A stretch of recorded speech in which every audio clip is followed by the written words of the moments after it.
What's up? It's the J. Roos theory. And I got a problem with all these platforms out here that are doing hit pieces and just outright making up stuff on Terence Crawford. They're still salty because Terence went in there and beat the brakes off their dude Errol Spence. So they're still 2 years later trying to manufacture things against Terence Crawford that just doesn't hold any weight. And it's making them look kind of crazy. You got channels like Manager Marty, and I would go on his platform anytime and debate him. He can come on mine. I'll show him the utmost of respect and won't get into any name calling, anything like that. You got ES News, Ellie Brokeback, still snorting.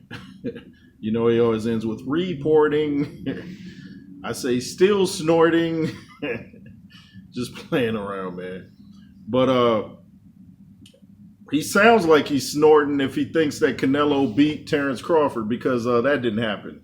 That just didn't happen. I don't care which way you look at it. I watched the fight over again. You'd be hard pressed to give Canelo 3 rounds, 4 rounds. You just be hard pressed to do it. You got to be a real Canelo fan to say that you thought he won that fight.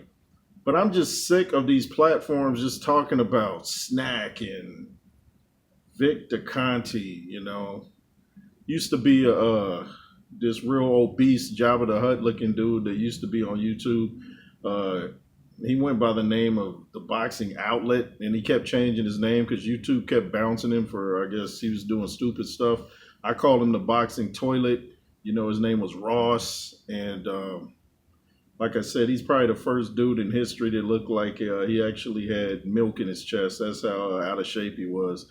So naturally, he would accuse Terence Crawford of being on something because he can't imagine that hard work would actually pay off because he's such an obese character that, he can't relate. But they would just live to come on YouTube and try to diss Terence Crawford, and it's insane.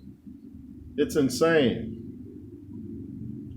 If you know anything about sports, bodybuilding, and muscle, you can look at a dude and tell when they're juiced.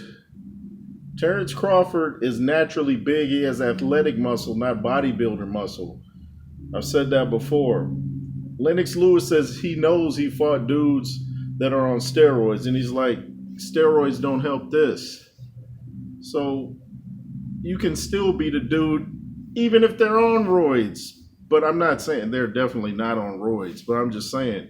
So for people to try to act like, oh, Terence Crawford beat Errol Spence and he beat Canelo Alvarez because he was on snack or he was on some performing enhancement drug is complete nonsense.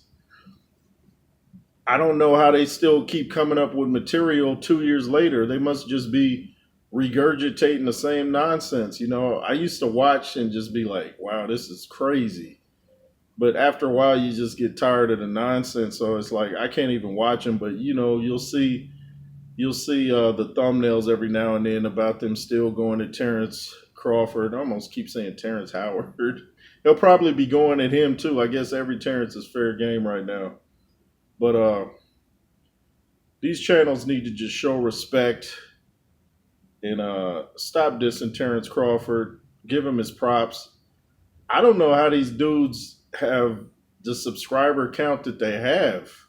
Must be a lot of haters just chilling in the cut because I'm like, are they just watching it for pure entertainment? Maybe they get entertained off stupidity and things that aren't true. Maybe that's what entertains people nowadays. Probably the same people that watch CNN and think it's factual, or the same people that watch Manager Marty and the Boxing Toilet. And who else is out there? Oh, yeah, Punch Drunk Boxing, I think Punch Drunk was saying some stuff like, Terence Crawford gets props, but it wasn't like a one-sided fight or something. Yes, it was one-sided. Terence Crawford would throw 3 and 4 and 5 punches. Canelo would throw one slow punch most of the time and miss badly. So, I'm just trying to get rid of all these nonsense channels. I'll debate any of them on here, YouTube, on the street, wherever. It doesn't matter to me. Either way, they have no facts. They're trying to find something. They think they're Columbo, but they're not. You notice Columbo rhymes with Dumbo. But yeah, it's just got to stop, man. I've had it with the nonsense, and I don't give them any type of props. And Ellie setback, whatever his name is, he's ridiculous, man. I think Tyson Fury even got a problem with dude, but I see him just constantly hanging out at gyms and stuff like that. And then when Caleb Plant got in his face, that dude was on crickets. He didn't have nothing to say. I guess he was afraid Caleb might slap. What did the five fingers say to the face? But when you back down like that after talking stuff about people, it looks really weak. It looks feminine. It looks effeminate, If I say something about a fighter and they say something back, I'm not going to sit there like, oh no, I can't say anything. Like, ain't nobody scared of these folks. I don't care about what belts they hold. If you got something to say it to their face and don't back down. That dude looked like he was scared.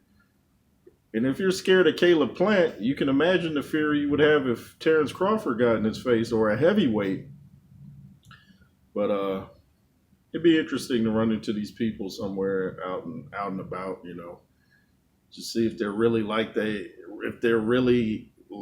what they present, or is it just an act, or they just trying to stir up controversy, clickbait, or just what?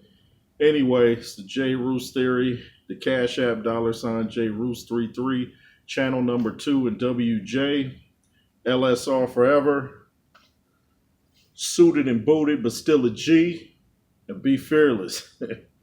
Yeah. Another freestyle coming soon. I'm going at Kendrick and all your favorite rappers. I'm going to let them have it.